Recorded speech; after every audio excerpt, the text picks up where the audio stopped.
Hello, ये हमारा real number का लेक्चर नंबर 2 है। ठीक है, तो लेक्चर नंबर 1 में जो इंट्रोडक्शन लेक्चर था हमारा, उसमें हम लोग कुछ नंबर के बारे में देखे थे, जैसे रियल नंबर और कॉम्प्लेक्स नंबर क्या होते हैं, और रूट अंडर -1 को हम लोग क्या जैसे रिप्रेजेंट करते हैं, और iota two the power 4n को हम लोग क्या लिखते हैं। ठीक है, उसी प्रकार हम किसी भी आयोटा का पावर जैसे मान के लिए 435 है, तो हम लोग आराम से उसका वैल्यू फाइंड आउट कर सकते हैं। ठीक है, अब हम लोग आए थे रियल नंबर पे, तो रियल नंबर में हम लोग जो है वो नेचुरल नंबर, होल नंबर और इंटीजर के बारे में देखे थे। उसके बाद जब तीनों नंबरों को मिला दिया जाता है तो रेशनल नंबर हम लोग उसको कहते हैं। और रेशनल नंबर का जो फॉर्मेट होता है p/q, जहाँ p एंड q क्या होना चाहिए, इंटीजर होने चाहिए, और q 0 के इक्वल नहीं होने चाहिए। और साथ ही साथ एक और हमारा कंडीशन था कि p और q एक साथ 0 नहीं होने चाहिए। p और q अगर एक साथ 0 हो रहे हैं तो उसको हम लोग क्या बोलते हैं, इनडिटरमिनेट फॉर्म ऑफ मैथमेटिक्स। तो यहाँ तक हम लोग कर चुके थे। तो आज का जो हमारा वीडियो है उसमें हम लोग चर्चा करेंगे इर्रेशनल नंबर के बारे में। ठीक है, तो टॉपिक का हेडिंग लिखिएगा इर्रेशनल नंबर।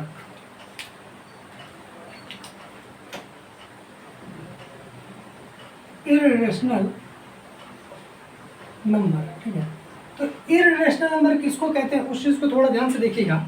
तो इर्रेशनल नंबर का मतलब है कि इर्रेशनल का मतलब है कि रूट लगा होगा उस नंबर में। ध्यान से सुनिएगा, इसका मतलब है कि उस नंबर में सपोज अगर मान चलिए मेरे पास कोई 5 एक नंबर है, उसके ऊपर क्या होगा, रूट होगा। ठीक है, तो उसको हम लोग क्या बोलेंगे, इर्रेशनल नंबर। तो हो सकता है कि उस 5 के जगह अगर कोई कह रहा है कि रूट अंडर -5 भी क्या इर्रेशनल नंबर है, तो हमारा आंसर होगा नहीं। क्यों? क्योंकि अभी अगर हम आपको एक चीज़ बता दें कि रूट जो है वो एक बेसिकली एक फंक्शन होता है। थोड़ा ध्यान से समझने का कोशिश कीजिएगा कि रूट जो है वो हमारा क्या है, एक फंक्शन है। और रूट फंक्शन का एक इम्पॉर्टेंट डेफिनेशन क्या है कि रूट हमेशा डिफाइन किया जाता है पॉजिटिव क्वांटिटी को वो इनपुट की तरह लेता है। इसका मतलब क्या है कि रूट के अंदर जो भी नंबर होगा वो कैसा होना चाहिए, पॉजिटिव होना चाहिए। तो इसका मतलब अगर रूट के अंदर के अगर x है तो x का कंडीशन क्या है, मस्ट बी ग्रेटर देन और इक्वल टू क्या होना चाहिए, 0 होना चाहिए। ठीक है, अगर x के जगह पर अगर हम 0 डालें, इसका मतलब रूट अंडर 0 का वैल्यू हमारा क्या होगा, 0। अगर हमारा वैल्यू सपोज कोई कह रहा है कि रूट अंडर 1, तो हमारा वैल्यू क्या होगा, 1। ध्यान से सुनिएगा, दूसरा बात रूट के लिए कि अगर x रूट लगा हुआ है तो इसका मतलब क्या है, इसका मतलब यहाँ पे कितना है, 2, तो उसको हम लोग क्या लिखेंगे, x। और ये जो यहाँ पे गोद में 2 बैठा हुआ है उसको हम लोग लिखेंगे 1 का पावर x का पावर 1/2। अगर मान चलिए ध्यान से देखिएगा, अगर x यहाँ पे है और यहाँ पे अगर 3 है तो इसका मतलब होता है x का पावर 1/3। अगर मान चलिए अगर x है और यहाँ पे n है तो उसको हम लोग क्या लिखेंगे, x का पावर 1/n। ये इंपॉर्टेंट चीज़ थोड़ा सा है। ठीक है, तो उसी प्रकार हम लोग यहाँ पे देखें कि रूट अंडर -5, चूंकि रूट के अंदर जो क्वांटिटी है वो इस कंडीशन को सेटिस्फाइड नहीं कर रहा है, इसीलिए हम कह सकते हैं कि रूट अंडर -5 जो है वो इर्रेशनल नंबर नहीं है। तो अगर मान चले अगर कोई पूछ रहा है कि रूट अंडर -5 इर्रेशनल नंबर नहीं है तो क्या ये रेशनल नंबर है, तो आपको आंसर बोलना नहीं। तो अगर वो कोई पूछे कि रेशनल नहीं है और इर्रेशनल नंबर नहीं है तो ये कैसा नंबर है, तो आपको प्रीवियस वीडियो के अकॉर्डिंग अगर बोला जाए तो आप कह सकते हैं कि नंबर जो वो एक कॉम्प्लेक्स नंबर है। ठीक है, तो हम क्या चीज़ अभी सीखे हैं, हम सीखे हैं कि रूट के अंदर जो नंबर है वो पॉजिटिव होना चाहिए, पहली बात। दूसरी बात क्या है कि जो x है वो एक परफेक्ट स्क्वायर नहीं होना चाहिए। परफेक्ट स्क्वायर का मतलब क्या होता है, उस चीज़ को थोड़ा समझने का कोशिश कीजिएगा। जैसे अगर हमसे पूछे कि 1 का स्क्वायर हमारा क्या होगा 1, 2 का स्क्वायर क्या होता है 4, 3 का स्क्वायर क्या है 9, 4 का स्क्वायर क्या होता है 16। तो इसी प्रकार मान के चलिए हमारा अगर चल रहा है कोई नंबर, ठीक है, तो ये रूट के अंदर अगर 1 है, सपोज कीजिएगा रूट के अंदर अगर 1 है, अब कोई पूछे कि ये इर्रेशनल नंबर है या फिर रेशनल नंबर, तो हम टिक किस में मारेंगे, रेशनल नंबर में। क्यों? क्योंकि रूट अंडर 1 को हम लोग क्या चीज़ लिख सकते हैं, हम लोग लिख सकते हैं रूट अंडर 1 इंटू 1 भी अगर लिखे तो कोई दिक्कत नहीं है, या फिर हम लोग लिख सकते हैं 1 का पावर 1/2, और 1 का पावर 1/2 हो तो भी हमारा वैल्यू कितना आएगा 1। और हम लोग जानते हैं कि 1/1 भी इसको लिख सकते हैं, इसका मतलब 1p को अगर बिलोंग्स कर रहा है और फिर 1 भी अगर q को बिलोंग्स कर रहा है, इसका मतलब p बाई q जो है वो इंटीजर को डिफाइन कर रहा है और q does not equal to 0 है, इस कंडीशन को भी सेटिस्फाइड कर रहा है और साथ ही साथ p एंड q हमारा साइमल्टेनियसली 0 नहीं होना चाहिए रेशनल नंबर के लिए। तो इसका मतलब 1 बाई 1 जो कि इंटीजर है और 0 के बराबर नहीं है q और साथ ही साथ साइमल्टेनियसली भी 0 नहीं है, इसका मतलब 1 हमारा रेशनल नंबर है। ठीक है, तो हम यहाँ से क्या चीज़ देख रहे हैं, जैसे मान के चलिए सपोज कीजिए कि रूट अंडर 4 को अगर हम लिखें तो हम लोग क्या लिख सकते हैं, 4 का पावर 1/2। ध्यान से, तो 4 को हम लोग क्या लिख सकते हैं,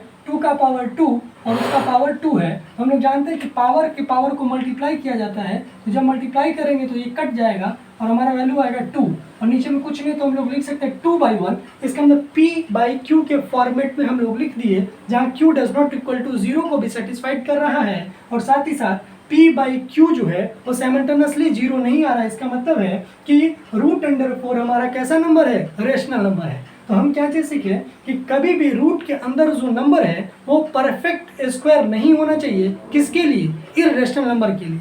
तो अगर हम इररेशनल नंबर का डेफिनेशन अगर बोले तो क्या बोलेंगे,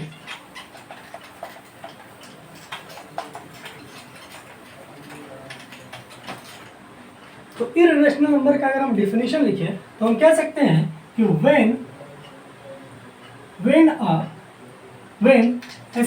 when a number is placed under root where number is not perfect square of any number. मतलब कि रूट अंडर, देखिएगा ध्यान से, रूट अंडर x, पहला क्या होना चाहिए मेरा बात कि x पॉजिटिव होना चाहिए, x क्या होना चाहिए, पॉजिटिव होना चाहिए या फिर 0 भी हो सकता है। ठीक है, तो अगर हम आपसे पूछे कि रूट अंडर क्या x इक्वल टू अगर 0 है तो रूट अंडर 0 हमारा वैल्यू क्या होगा, 0 है या ना, और 0 जो है वो रेशनल नंबर है या फिर इररेशनल नंबर है। तो इंपॉर्टेंट ध्यान सुनिएगा कि 0 जो है वो हमारा रेशनल नंबर है। क्यों, क्योंकि हम लोग 0/1 के फॉर्मेट में लिख सकते हैं और हमारा कंडीशन क्या था, q 0 नहीं होना चाहिए, यहाँ पे हमारा p 0 है। तो p 0 है, इसका मतलब इस नंबर को हम लोग रेशनल नंबर कह सकते हैं। अगर हाँ, अगर p एंड q दोनों 0 होता तो हम लोग रेशनल नंबर नहीं कह सकते हैं, और अगर q 0 है तो इसका मतलब वो रेशनल नंबर नहीं है। लेकिन यहाँ p 0 इसलिए मतलब हम कह सकते हैं कि p क्या होना चाहिए, ये नंबर जो है वो रेशनल नंबर है। तो यहाँ से हम क्या चीज़ देखें कि x का वैल्यू 0 नहीं होना चाहिए, है कि नहीं। अगर इररेशनल नंबर बनाना है तो x मस्ट भी पॉजिटिव होना चाहिए एंड 0 नहीं होना चाहिए। ठीक है, तो पहला कंडीशन ये है। और दूसरा कंडीशन मेरा क्या है कि x does not equal to क्या होना चाहिए, परफेक्ट स्क्वायर, परफेक्ट स्क्वायर। इसका मतलब अब आप चेक कर सकते हैं, अगर हम आपसे पूछे कि रूट 5 मेरा रेशनल है या फिर इररेशनल, तो आप आंसर बता सकते हैं। रूट अंडर 39 मेरा रेशनल है या फिर इररेशनल, वो आप आंसर बता सकते हैं। जैसे रूट 132 वो रेशनल है या इररेशनल, उसका आप आंसर बता सकते हैं। सपोज आपसे अगर हम पूछे 532 वो रेशनल है या इररेशनल, उसका आप आंसर बता सकते हैं। ठीक है, तो अब थोड़ा सा एक और कंसेप्ट हम आपको बता दें रूट के बारे में। पहली बात,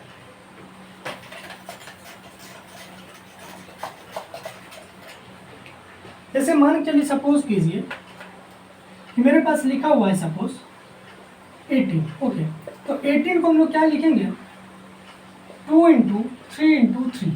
ध्यान से, तो 2 × 3 × 3, तो रूट का मतलब क्या होता है, रूट का मतलब है कि अगर ये दो नंबर अगर सेम नंबर आ रहा है तो उसको हम लोग बाहर लेते हैं। ठीक है, तो इसको हम लोग क्या लेंगे, 3, और एक नंबर है जो कि 2, तो उसको हम लोग अंदर ही रख देंगे। तो इसका मतलब हुआ 3√2।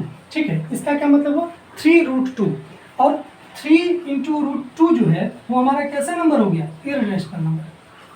ठीक है, तो अगर जो नंबर है रूट के अंदर वो मेरा परफेक्ट स्क्वायर नहीं है तो इसका मतलब वो हमारा इररेशनल नंबर है। और इसका वैल्यू हम लोग कैसे निकालते हैं, तो जैसे 18 को हम लोग लिखेंगे प्राइम फैक्टराइजेशन में। अभी बता रहे हैं आपको कि प्राइम फैक्टराइजेशन क्या होता है। उससे पहले हम आपको बता दें कि 18 को आप क्या करो कि आप 18 के एलसीएम लो और जो एलसीएम आ रहा है उसको आप लिखो। अगर कोई नंबर रिपीट हो रहा है, सपोज कि 2 टाइम्स आया तो उसको हम लोग एक बार बाहर लेंगे। अगर सपोज दैट कि वो नंबर 4 टाइम्स आ रहा है तो 2 बार लेंगे। अगर 6 टाइम्स आ रहा है, इसका मतलब हम लोग क्या देख रहे हैं कि जितने टाइम्स आ रहे हैं, ध्यान से देखिएगा कि अगर 2 टाइम्स आ रहे हैं तो वो 1 बार ले रहे हैं। अगर हम लोग 4 टाइम्स आ रहा है कोई नंबर तो इसका हम 2 बार लेंगे। अगर मान के चलिए कि n टाइम्स आ रहा है सपोज दैट, लेकिन n क्या होना चाहिए, इवन होना चाहिए। तो इवन के लिए हम कह सकते हैं कि 2m मेरा जो है वो फॉर्मेट होगा, फिर m इज इक्वल टू 1 से स्टार्ट होगा। तो जब हम लोग m का वैल्यू 1 डाल रहे हैं तो देख रहे हैं 2, तो जब 2 ले रहे हैं तो 1, इसका मतलब 2 डाल रहे हैं तो 4, तो वो 2, इसका मतलब जब 2m होगा, ठीक है, तो 2m/2 हमारा नंबर होगा। तो कह सकते हैं कि आपका जो रूट के बाहर नंबर आएगा वो m होगा, ठीक है। जैसे मान के चलिए कि 2 मान के चलिए कि 100 टाइम्स आ रहा है, इसका मतलब 200 टाइम्स आ रहा है, इसका मतलब कि 100 का जब हम लोग 2 से डिवाइड देंगे तो 50, इसका मतलब बाहर निकलेगा तो 50 टाइम्स हम लोग लेंगे। तो इसीलिए आपको ये थोड़ा सा बेसिक्स कंसेप्ट है, ठीक है।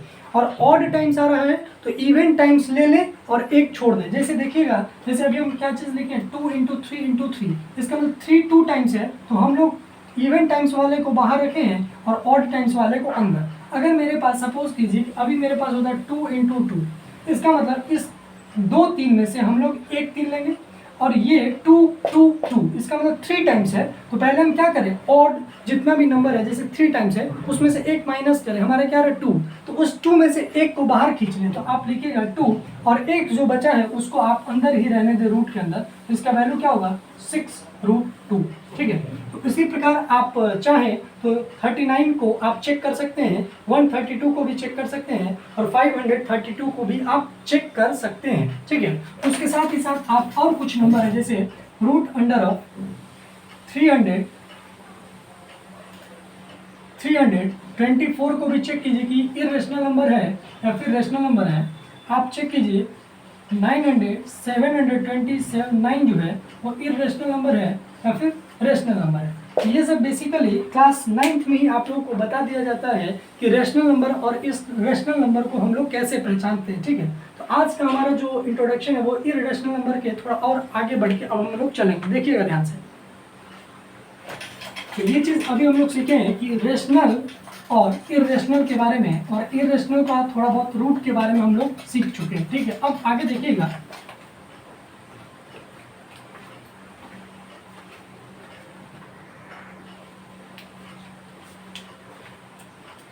जैसे कुछ बेसिक्स चीज़ है, उन सब चीज़ों के बारे में अगर हम आपसे पूछ लें, देखिएगा थोड़ा ध्यान से, इंपॉर्टेंट चीज़, बेसिक्स चीज़ है वैसे, रेशनल प्लस इरेशनल, ठीक है। रेशनल प्लस इरेशनल अगर हम आपसे पूछे, जैसे रेशनल मेरे पास 5 प्लस और √2, ठीक है, तो ये हमारा क्या होगा, रेशनल प्लस इरेशनल, हमेशा हमारा क्या होता है इरेशनल, इस चीज़ को आप लिख लें, ठीक है। रेशनल प्लस इरेशनल हमारा क्या होता है इरेशनल। अब ध्यान से देखिएगा, अगर रेशनल माइनस इरेशनल अगर हम बात करें तो हमारा रिजल्ट हमेशा क्या देगा इरेशनल। जैसे 5 - √2 हमारा क्या है इरेशनल, हाँ या ना। अब तीसरा बात हमारा आता है रेशनल इंटू इरेशनल।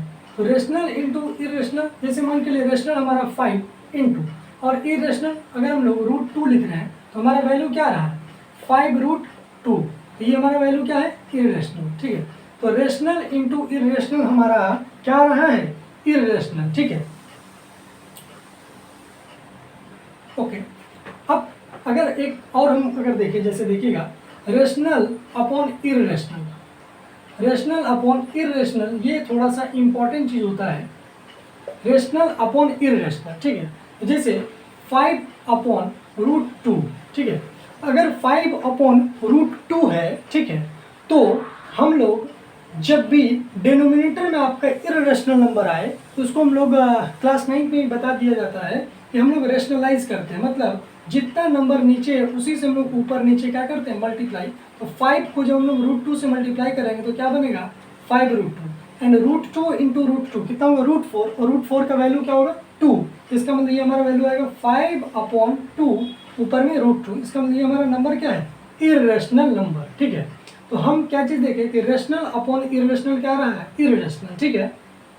ओके, एक इंपॉर्टेंट चीज में आएगा, ध्यान से देखिएगा कि जैसे मान चलिए कि 5 अपॉन, ठीक है, 5 अपॉन अगर √3 माइनस √2 अगर हम करें तो इसके कंजुगेट पेयर से हम लोग ऊपर नीचे मल्टीप्लाई करते हैं, मतलब √3 प्लस √2 अपॉन √3 प्लस √2, तो ऊपर जब मल्टीप्लाई करेंगे तो हमारा बनेगा 5√2 plus √2 upon a minus b into a plus b. इसका फॉर्मूला था a square minus b square, इसका मतलब 3 का स्क्वायर जो कि 3 होगा, √3 का स्क्वायर, और √2 का स्क्वायर हमारा 2 होगा, दैट इज 2 होगा। इसका मतलब 3 माइनस 2 1 होगा। इसका मतलब हमारा जो नंबर है वो आ रहा है 5 इंटू √3 प्लस √2। इसका वो भी हमारा क्या है, इरेशनल नंबर। इसका मतलब ये है कि रेशनल अपॉन इरेशनल हमेशा हमारा कैसा होगा, इरेशनल। तो इस चीज़ को आप याद रख लें कि अगर इरेशनल नंबर घुस रहा है रेशनल के साथ कभी भी, रेशनल प्लस इरेशनल ऑलवेज ये irrational, rational minus irrational always irrational, and rational into irrational always irrational, and rational upon irrational always irrational. इसका मतलब क्या चीज़ आप देखिए कि अगर इरेशनल है तो उसका आंसर हमेशा इरेशनल होगा, ठीक है। तो ये भी एक प्रॉपर्टीज है इरेशनल नंबर का, ठीक है, कि वो जहाँ भी जाएगा वो अपना छाप छोड़ के आएगा, किसका, इरेशनल नंबर का। अब देखिएगा आगे थोड़ा बेसिक चीज़,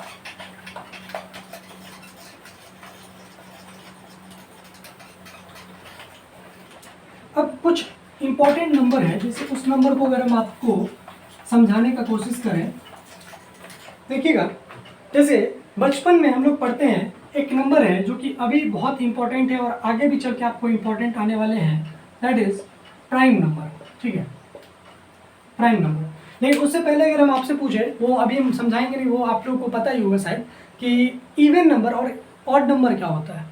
तो इवन नंबर उन सारे नंबर्स को हम कहते हैं जो 2 से डिविजिबल हो, यस और नॉट। इसका मतलब 2, 4, 6, 8 ये सारे हमारे क्या है, इवन नंबर। और अगर ऑड नंबर के बारे में बात करें तो वो नंबर जो 2 से डिविजिबल नहीं है, इसका मतलब 1, 3, 5, 7, 9, 11 ऐसे करके, मतलब ये हमारे नंबर क्या है, ऑड नंबर।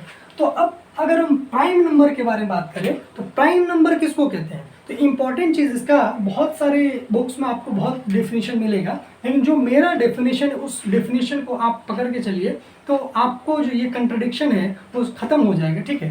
जैसे प्राइम नंबर के बारे में ध्यान से देखिएगा, प्राइम नंबर हम उस नंबर को कहते हैं जिसका फैक्टर क्या हो, 2। अब कंसेप्ट है कि फैक्टर किसको कहते हैं। फैक्टर का मतलब क्या है, जैसे मान के लिए सपोज कीजिए कोई मेरे पास एक नंबर है, सपोज 4, ओके। तो 4 अगर सपोज मेरे पास एक नंबर है, अगर मेरे पास 4 एक नंबर है तो 4 किस किस से डिविजिबल होगा, तो 4 जो है हमारा 1 से डिविजिबल होगा, 4 हमारा 2 से डिविजिबल होगा, और 4 जो है वो 4 से भी डिविजिबल होगा। इसका मतलब कि डिविजिबल 1 से, 2 से और 4 से होगा। इसका मतलब हुआ कि 1 is the factor of 4, 2 is the factor of 4 and 4 is the factor of 4। ये हमारा हुआ फैक्टर कंसेप्ट, ठीक है। अब प्राइम नंबर के बारे में हमारा क्या कंसेप्ट है कि प्राइम नंबर हम उस नंबर को कहते हैं जिसका फैक्टर ओनली 2 हो। ध्यान से देखिए, ओनली 2 का मतलब ये 2 नहीं, मतलब केवल 2 हो। केवल 2 का मतलब देखिएगा, जैसे ध्यान से मान चलिए मेरे पास एक नंबर है 3, ओके। तो 3 जो है वो 1 से डिविजिबल होगा, और 3 जो है मेरा 3 से डिविजिबल होगा, बाद बाकी किसी नंबर से नहीं होगा। इसका मतलब हम कह सकते हैं कि 3 जो है वो हमारा क्या है, एक प्राइम नंबर है। मतलब प्राइम नंबर का कंडीशन है कि वो नंबर का जो फैक्टर है वो केवल 2 होना चाहिए, और वो दोनों नंबर या तो फर्स्ट नंबर जो है वो 1 होना चाहिए, और सेकंड जो फैक्टर है वो खुद वो नंबर होना चाहिए। ध्यान से देखिएगा, तो ये बहुत सारे बुक में आपको डेफिनेशन मिलेगा। तो क्वेश्चन आता है कि 1 इज प्राइम नंबर और नॉट, ठीक है। तो इंपॉर्टेंट चीज़ 1 पे आता है बात कि 1 के बारे में अगर हम बात करें तो 1 जो है उसका फैक्टर 1 भी होता है, और 1 का फैक्टर 1 होता है। इसका मतलब कि अगर हम बोले कि 1 जो है उसका फैक्टर 1 भी है, और 1 को अगर हम एक नंबर मान लें तो वो खुद भी वो जो नंबर है उसका फैक्टर है। लेकिन मेरा जो डेफिनेशन वो क्या है, इंपॉर्टेंट चीज़ ध्यान से सुनिएगा कि प्राइम नंबर उस नंबर को कहते हैं जिसका फैक्टर 2 हो, जिसका फैक्टर 2 हो और वो नंबर खुद उसके बराबर नहीं हो। इसका मतलब क्या हुआ कि जैसे इसका फैक्टर जो है 1 है, और इसका जो नंबर है वो खुद 1 है, वो 1 के इक्वल नहीं होना चाहिए, उसको हम लोग प्राइम नंबर कहते हैं। जैसे 3 के बारे में अगर हम बात करें तो 3 का फैक्टर क्या है, 1, और 3 का फैक्टर क्या है, 3।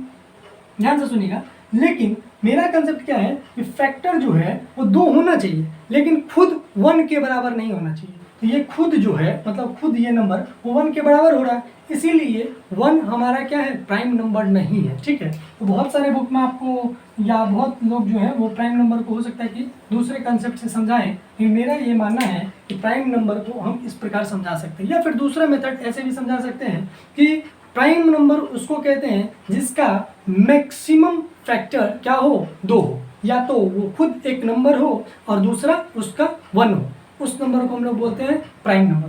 और 1 जो है वो एक प्राइम नंबर नहीं है। इसका मतलब प्राइम नंबर जो है वो स्टार्ट होता है आपका 2 से। इसका मतलब 2, 3, 5, 7, ओके, 11, 13, ये सारे नंबर क्या है हमारा प्राइम नंबर। तो आपके लिए एक क्वेश्चन है, प्लीज इस क्वेश्चन को आप ट्राई कीजिएगा कि 1 से लेकर के और 100 तक में कितने प्राइम नंबर है, उन सारे प्राइम नंबर को आपको एक पेज पे लिखना है, और कितने नंबर्स हैं प्राइम नंबर के वो आपको नेक्स्ट वीडियो में या फिर आप इसी वीडियो के चैट में आप हमें कमेंट करें। ठीक है, तो ये प्राइम नंबर का हमारा थोड़ा सा बेसिक सा डेफिनेशन था। ठीक है, अब प्राइम नंबर के बाद हमारा जो कंसेप्ट है वो क्या है, कंपोजिट नंबर। थोड़ा ध्यान से देखिएगा, इंपॉर्टेंट चीज़ है composite number.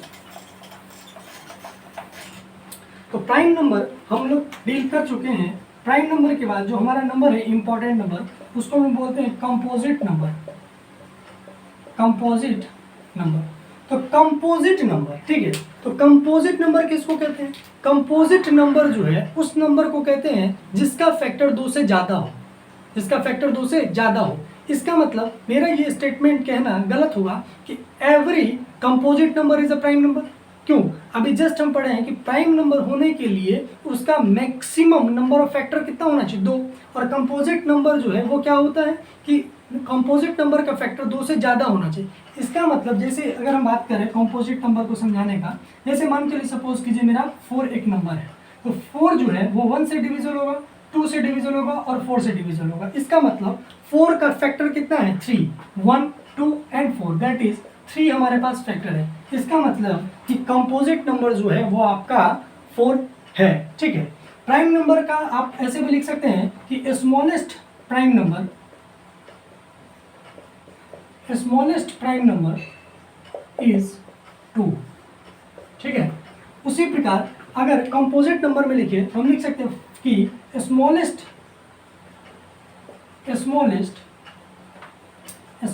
Composite number is 4। ठीक है, तो एक स्टेटमेंट भी हम लिख देना चाह रहे हैं, यहाँ पे लिखिएगा नोट डाल के, फर्स्ट जो स्टेटमेंट है कि एवरी प्राइम नंबर, सपोज मेरे पास 2, तो 2 का फैक्टर अगर हम बात करें तो 2 का है 1, इसका फैक्टर है, और दूसरा क्या होगा 2। तो क्या 2 एक कंपोजिट नंबर है, नहीं। इसका मतलब कि every prime number is not a composite number. लिख दीजिएगा यहाँ कि every prime number is not a composite number. Every prime number is not a composite number. उसी प्रकार दूसरा भी हमारा सही है, every composite number is not a prime number. क्यों, जैसे हम लोग अभी देखें कि 4 हमारा क्या है, कंपोजिट नंबर। क्यों, क्योंकि कंपोजिट नंबर के लिए क्या है, 2 फैक्टर से ज़्यादा होना चाहिए। इसका फैक्टर कितना है, 3। इसका मतलब ये स्मॉलेस्ट कंपोजिट नंबर है, लेकिन 4 का फैक्टर 3 आया, लेकिन मेरा फैक्टर कितना आना चाहिए था प्राइम के लिए, 2। इसीलिए ये मेरा स्टेटमेंट है कि every prime number is not a composite number as well as every composite number is not a prime number. इसका मतलब हम कह सकते हैं, इंपॉर्टेंट चीज़ थोड़ा ध्यान से देखिएगा, कि अगर हम आपसे पूछे कि वो ऐसा नंबर बताइए, ध्यान से सुनिएगा, कि वो ऐसा नंबर बताइए जो प्राइम भी हो और कंपोजिट भी हो। अगर हम आपसे क्वेश्चन करें कि आप उस नंबर को बताइए जो प्राइम नंबर भी हो और कंपोजिट नंबर भी हो, तो आपका आंसर क्या होना चाहिए, नल सेट, या फिर आप कह सकते हैं 5। इसका मतलब होता है कि कोई ऐसा वैल्यू एग्जिस्ट नहीं करता है जो प्राइम नंबर भी हो और कंपोजिट नंबर भी हो। ठीक है क्या, तो ये इंपॉर्टेंट चीज़ हमारा यहाँ से ऑब्जर्वेशन था कि no any number is found और present which is prime as well as composite। ठीक है, ये इंपॉर्टेंट चीज़ है। तो आज का लेक्चर को हम लोग यहाँ तक रखते हैं। इस लेक्चर में हम लोग इर्रेशनल नंबर के बारे में थोड़ा एक्सप्लेनेशन कर चुके हैं और प्राइम नंबर क्या होता है उसके बारे में देखे हैं, और कंपोजिट नंबर हमारा क्या हुआ है उसके बारे में हम लोग चेक कर चुके हैं। तो अब जो है हम लोग नेक्स्ट वीडियो से कुछ जो प्रॉब्लम्स है क्लास 10th के, उन सारे प्रॉब्लम्स को हम लोग अभी करेंगे, ठीक है। तो तब तक के लिए धन्यवाद।